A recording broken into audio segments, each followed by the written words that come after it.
Kepala Cabang PT PLN ND, Pak Slamet Yanuardi sudah bersama kami. Pak, selamat pagi Pak Slamet. Pagi Bu. Ya, Pak Slamet, ini di Maumere kan sudah dirubah oleh PT PLN tidak menyinggahi Maumere. Kalau untuk di ND masih akan terus disinggahi oleh kapal PLN, Pak? Iya, sesuai surat edaran Pak Bupati ND. Untuk ND masih sampai saat ini masih masuk Bu kapal PLN Bu. Masih masuk ya. Ada berapa kapal milik PLN yang akan beroperasi di ND sampai dengan saat ini? Di ND kapal PLN ada 2, kapal AWU dan kapal Wilis. Oke, yang akan segera masuk ini kapal AWU ya? Kapal AWU Bu ya, tanggal 15 dari Surabaya, Benoa, Bima, ND, tujuan Kupang. Sampai di ND tanggal? Tanggal 15 Bu. Oh, tanggal 15 bukan tanggal 14 ya. Tanggal 15 nanti sudah ada komunikasi ya tadi dengan pihak KSOP, dengan pihak Syah Bandar untuk SOP-SOP nanti saat tiba di bandara, saat tiba di pelabuhan, Pak. Sudah Bu, kemarin kita rapat koordinasi sama Dinas Perhubungan juga di protokol tanggal 15 kedatangan AWU sudah kita siapkan. Nanti AWU sebelum sandar di ND, petugas KKP, kesehatan terbang akan naik dulu Bu. Jadi sebelum sandar petugas naik dulu, setelah dinyatakan clear, kapal baru bisa sandar. Jadi ini sudah dipersiapkan juga oleh teman-teman di kapal AWU ini ya? Sudah, kita sudah koordinasikan Bu.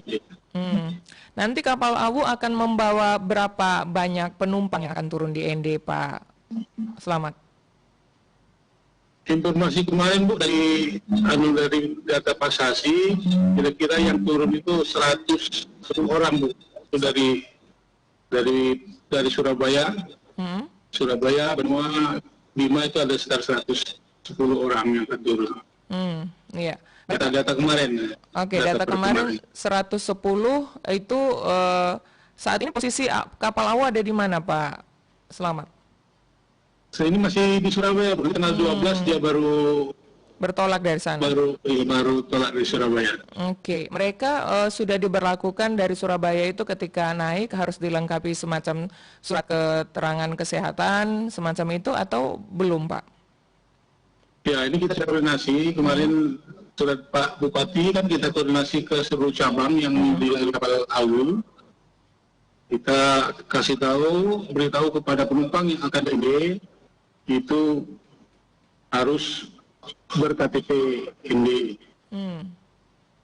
Jadi sudah kita himbau juga melalui kepala cabang masing-masing. Oke, jadi sudah disampaikan ya seperti arahan Pak Bupati bahwa yang boleh menumpang kapal AWU dan turun di ND itu hanya yang ber-KTP ND begitu, Pak? Iya betul. Juga edaran dari perhubungan laut juga kan kapal hanya untuk 50% aja Bu penjualan tiket. Jadi bisa penerapan physical distancing-nya bisa optimal begitu di kapal ya? Iya, nanti dibatasin lah jarak 1 meter untuk penumpang kan. Jadi agak longgar. Kami pastikan kembali bahwa belum ada sampai dengan saat ini surat permintaan dari pemerintah daerah untuk kapal PLN tidak beroperasi di ND ya Pak ya? Iya Bu, gitu. Kalau untuk ND masih tetap dilayani dengan syarat-syarat yaitu pengetaan untuk ini. Untuk pencegahannya. Oke, baik. Terima kasih Pak Slamet sudah bersama RRI pagi ini dan informasinya terima kasih sudah disampaikan. Terima kasih sama-sama Bu. Terima kasih sekali lagi Pak Slamet Yanuardi, Kepala Cabang PT PLN ND. Ini menyampaikan bahwa kapal AWU nanti tanggal 12 akan bertolak dari Surabaya dan sesuai dengan arahan dari Bupati ND bahwa yang menumpang kapal AWU dan turun di ND hanya penumpang yang ber-KTP ND saja begitu ya. Dan dipastikan bahwa walaupun Maumere ini sudah tidak disinggahi lagi oleh kapal PLN, namun di ND masih menerima kapal Pelni karena ini tidak ada permintaan untuk tidak memasuki ND dari pemerintah daerah Kabupaten ND ya. Pak Slamet tadi juga menyampaikan untuk kita bahwa sesuai dengan standar-standar operasional dan juga protokol kesehatan, nantinya pihak kapal sudah disampaikan, sudah diberitahu bahwa akan ada pemeriksaan kesehatan di tengah laut seperti tadi yang disampaikan oleh Kepala Syah Bandar IPND Bapak Karudin, bahwa nanti ada tim kesehatan yang akan merapat ke kapal ya untuk melakukan pemeriksaan di atas laut, lalu dilakukan rapid test, dan jika ada yang terindikasi positif corona nanti akan dibawa diisolasi di Rumah Sakit Umum Daerah ND, dan penumpang-penumpang lainnya seluruh penumpang 131 seperti yang disampaikan oleh Pak Slamet nanti akan dibawa semua ke Stadion Marilonga untuk diobservasi.